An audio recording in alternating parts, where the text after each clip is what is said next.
नमस्कार. नुकताच वाचनात आलेला योगिनी पाळंदे यांचा एक लेख सादर करत आहे. गुळगुळीत श्रावण. एकदा एका संक्रांतीच्या सणाला ऑफिसातल्या हळदी कुंकाला लुटण्यासाठी प्रत्येकीनं काही ना काहीतरी आणायचं ठरलं.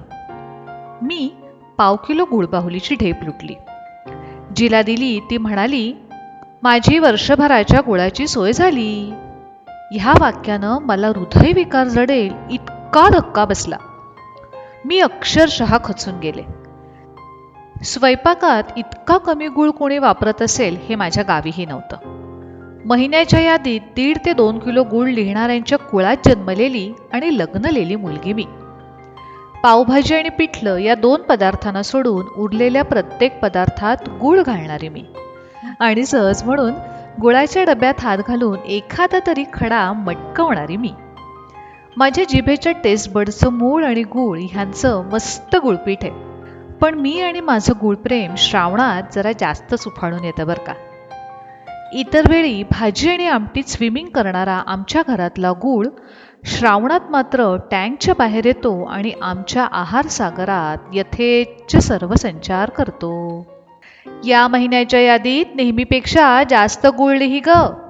ह्या वाक्यानं आमच्या श्रावण यादीची वर्षानुवर्षाची सुरुवात झाली आहे.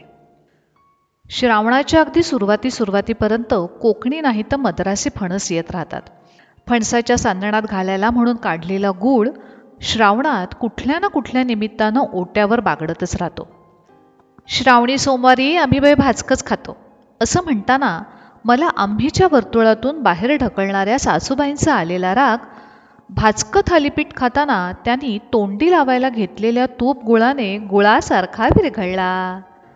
भाजणीच्या थालीपीठासोबत एकदा तूप गुळ खाऊन बघाच. समस्तांचे आश्चर्य वाटेल आणि ह्या लोकांचं खूळ आहे, ज्यात त्यात गुळ घालतात, अशी ही खोचक टिप्पणी होईल. पण ह्या गुळाच्या मुळावर येणाऱ्या टीकेला कुणीही डरू नये.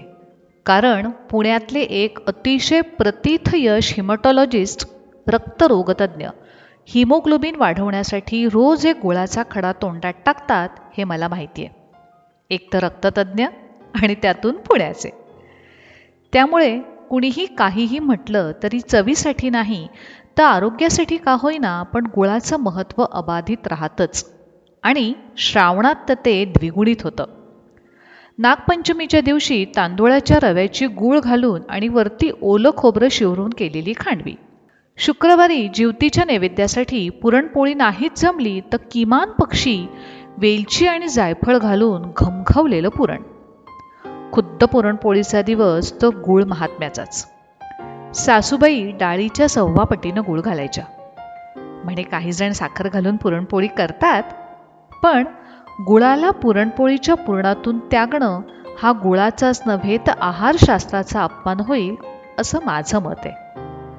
पुरणपोळीच्या दिवशी केलेला आमटीचा कट वाह. सणाडाळी इतक्याच ज्या महत्त्वाच्या पार्टनरबरोबर गुळ रमतो तो म्हणजे अळू.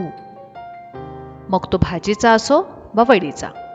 अळूच्या पातळ भाजीत चिंचेच्या अंमलात देहदान करणारा गूळ असेल किंवा अळूवडीच्या बेसन भिंतीत चिंच पाण्यासोबत चिंडलेला गूळ असेल, दोन्ही पदार्थातलं त्याचं हौतात्म्य पदार्थ तोंडात टाकल्यावर सार्थकी लागतं. एकदा एकीने डब्यात अळूवडे आणल्या होत्या. त्या बघून जिभेवरचे बर्ड्स त्यांच्या बडीला भेटायला वळवळू लागले. आणि वडी तोंडात टाकते तो काय, वडीतून गूळ गुल. हे माझ्या सहन आणि पचन शक्तीच्या बाहेरचं होतं. अळूवडीत गूळ नाही. ती अळूवडी माझ्या ओठांनी आणि पोटानंही नाकारली. अळूवडीसारख्या काही पदार्थात त्याला अढळपद आहे म्हणजे आहेच. श्रावणातली मंगळागौर असेल नाही तर जिवतीची सवाष्ण असेल, त्याच्या अस्तित्वाशिवाय मटकीची उसळ, डाळिंब्यांची उसळ किंवा गेला बाजार मसाले भात सुद्धा होत नाही. मसाले भात रेसिपीतल्या विविध मसाल्यांच्या यादीसोबत इवलासा गूळ पाहिजेच. इतकंच काय, खमंग काकडीच्या कोशिंबिरीमध्ये साखरेऐवजी गूळच. नारळी पौर्णिमेच्या दिवशी नारळी भात किंवा ओल्या नारळाच्या करंज्या असू देत, आम्ही चुकून सुद्धा कधी साखर वापरून भात किंवा करंज्या उगाचच गोऱ्या नाही केल्या. गहूवर्णी पदार्थ चालेल, पण तो खमंगच हवा. आणि खमंग हवा असेल तो गूळ हवाच. ऑफिसमध्ये एकदा गोपाळकाला केला होता. तिथं मात्र तो कुठंच दिसत नव्हता, म्हणून मी जरा सैरभैरले होते. पण अहो आश्चर्यम, एका दाक्षिणात्य मैत्रिणीने पोहे, ओलं खोबरं आणि बारीक चिरलेला गूळ ह्या सर्वाचा कर्पूर सुगंधी प्रसाद कृष्णाच्या फोटोपुढे ठेवला आणि माझा भिरभिरलेला आत्मा थंडावला. श्रावण संपत येतो आणि गुळाचा डबा तळ गाठतो. आता भाद्रपदाचे वेध लागतात. पुन्हा एकदा वाण्याची यादी. आम्ही अजूनही त्या काहीशाच्या मॉलमध्ये न जाता निष्ठेनं वाण्याकडं यादी टाकतो.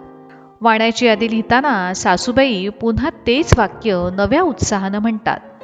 गूळ जरा जास्तच लिही ग, मोदकासाठी लागेल ना.